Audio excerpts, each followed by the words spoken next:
Nobody tells you this about Kenya's county public tenders. They are not broken by accident. They are designed to work exactly as they do. On paper, the system looks clean. There are procurement laws, there are portals, there are tender notices with deadlines, requirements, and evaluation criteria. Everything appears transparent, but transparency on paper is not the same as fairness in practice. What nobody tells you is that many tenders are decided long before they are advertised. By the time you see a tender notice pinned on a county website or buried in a newspaper, the winner may already be known. The tender is simply fulfilling a legal ritual, a public performance of competition, while the real decision happened quietly in offices, phone calls, and boardrooms weeks earlier. Nobody tells you that some tender documents are written for one company. The specifications look technical, but they are often so precise that only one supplier fits them. A machine with a very specific capacity, a vehicle with an unusual configuration, software that requires experience with a NICS system. To an outsider, it looks like expertise. In reality, it's exclusion by design. If you don't already know who wrote the tender, you were never meant to win it. Nobody tells you how expensive it is just to try to bid. You need tender documents, bid bonds, tax compliance certificates, audited accounts, bank guarantees, and endless paperwork for small contractors.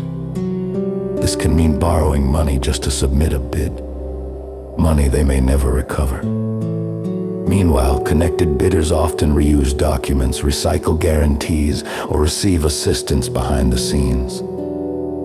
The cost of participation quietly locks out the very local businesses counties claim to empower. Nobody tells you that lowest bidder is often a myth. We are told tenders go to the lowest responsive bidder. But responsiveness is elastic. A technicality can disqualify you instantly. A missing stamp, a font size, a date format, while favored bidders are guided to correct mistakes. The same rulebook bends depending on who is holding it. Fairness becomes selective. Nobody tells you about delayed payments until it's too late. Winning a tender does not mean getting paid on time.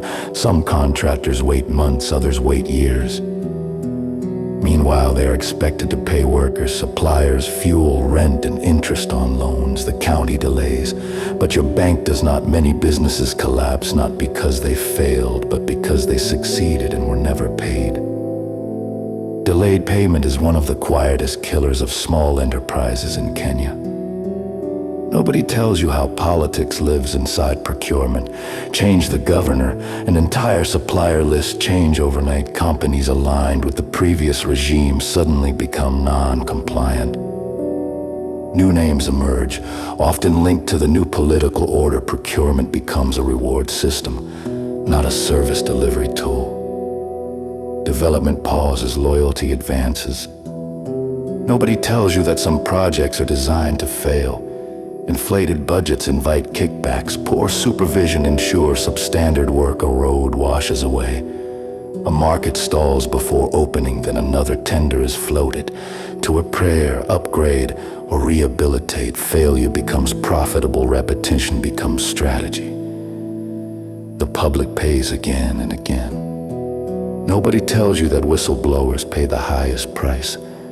If you question procurement, you are labeled difficult. If you complain, you are blacklisted. If you go public, you risk your business, your reputation, sometimes your safety. Silence is safer than truth, and that silence keeps the cycle alive. And finally, nobody tells you this.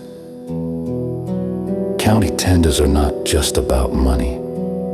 They decide who eats, who grows, who collapses, and who stays powerful. Until citizens demand open contracting, real audits, timely payments, and protection for honest contractors, procurement will remain what it quietly is: a controlled gate, not an open door. And that is the part nobody tells you.